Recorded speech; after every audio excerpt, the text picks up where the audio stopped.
الحمد لله رب العالمين والصلاة والسلام على أشرف الأنبياء والمرسلين وعلى آله وأصحابه ومن تبعهم بإحسان إلى يوم الدين أما بعد.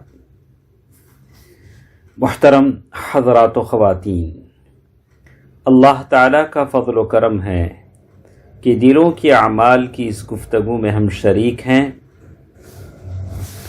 اور آج کے اس درس میں ہمارے ساتھ ایک حدیث ہے جو بہت ہی سبق آموز ہے اور بہت سارے فوائد اس حدیث میں ہیں. عبداللہ بن مسعود رضی اللہ تعالی عنہ کی بیوی زینب رضی اللہ تعالی عنہ کہتی ہیں کہ ایک دن عبداللہ بن مسعود رضی اللہ تعالی عنہ نے میرے گردن میں دھاگا پڑا ہوا دیکھا تو پوچھا کہ یہ کیا ہے؟ میں نے کہا یہ دھاگا ہے جس پر میرے لیے رقیہ کیا گیا ہے. زینب رضی اللہ تعالی عنہ کہتی ہیں کہ عبداللہ رضی اللہ تعالی عنہ عبداللہ ابن مسعود رضی اللہ تعالی عنہ نے یہ سن کر اس دھاگے کو میری گردن سے نکال لیا اور اس کو ٹکڑے ٹکڑے کر ڈالا. پھر کہا،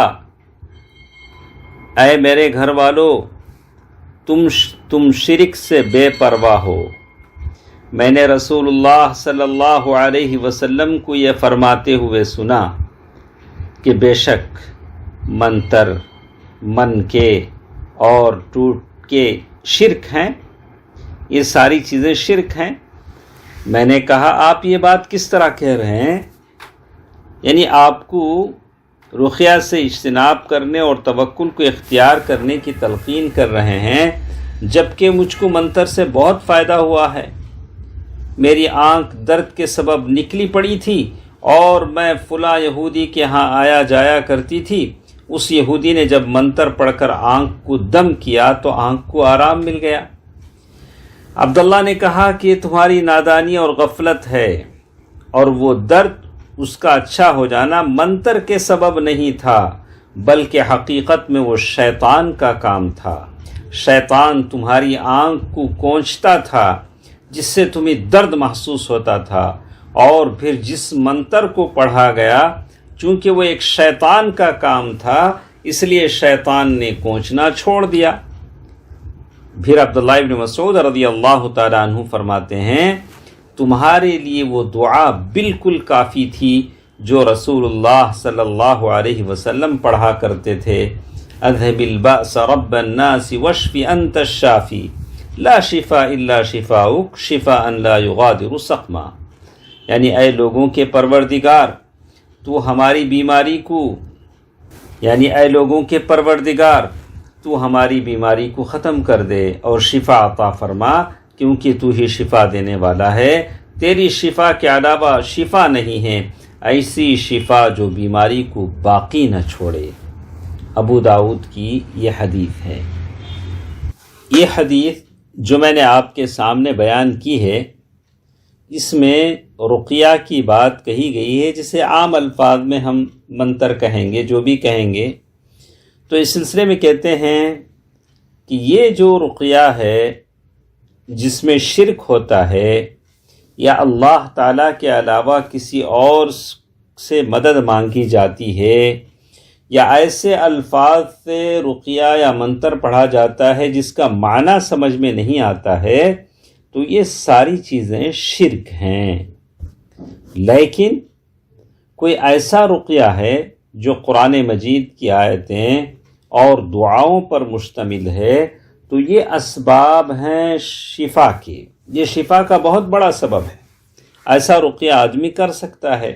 اللہ کے نبی صلی اللہ علیہ وسلم کی حدیث ہے، لا بأس بالرقى ما لم تكن شركا. جیسے اللہ کے نبی صلی اللہ علیہ وسلم کی حدیث ہے، ایسے رقیہ کرانے میں کوئی حرج نہیں ہے جس میں شرک کی باتیں نہ ہوں.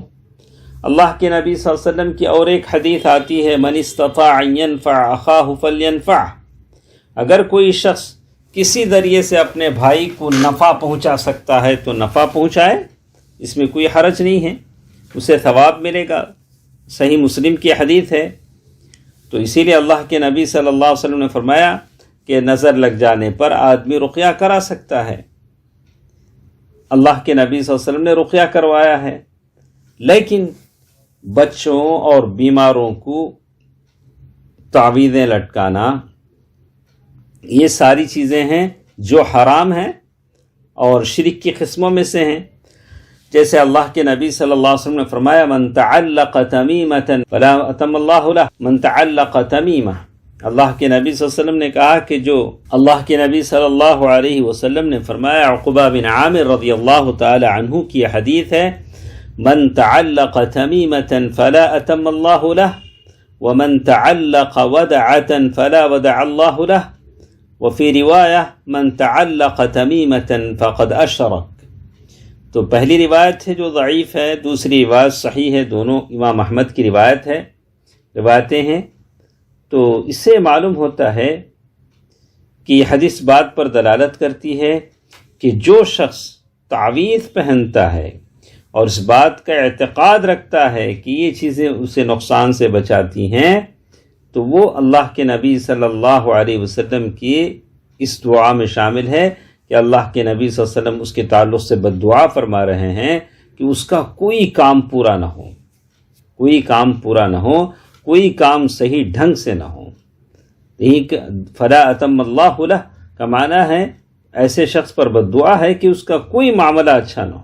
اسی طرح آدمی ہے وہ جو دریا سے نکلتا ہے جسے سی پی کہتے ہیں، جس سے نظر سے بچنے کے لیے گلوں میں لگاتے ہیں، کسی اور چیز میں لگاتے ہیں، تو کہا فلا ودع اللہ لہ، ایسے آدمی کو اللہ تعالیٰ سکون نہ دے اور اس کا خوف دور نہ کرے، یہ بھی اس کے حق میں بد دعا ہے۔ تو معلوم یہ ہوتا ہے کہ آدمی تمام معاملات میں اللہ تعالیٰ پر بھروسہ کرے، لیکن یہ حدیث ضعیف ہے اور دوسری حدیث صحیح ہے۔ تو اسی حدیث کے تعلق سے کچھ باتیں ہمارے ساتھ ہیں، انشاءاللہ کل کے درس میں اس حدیث کو ہم لیں گے۔ اللہ تعالیٰ بہتر بات سننے اور عمل کرنے کی توفیق دے، آمین۔ السلام علیکم ورحمۃ اللہ وبرکاتہ۔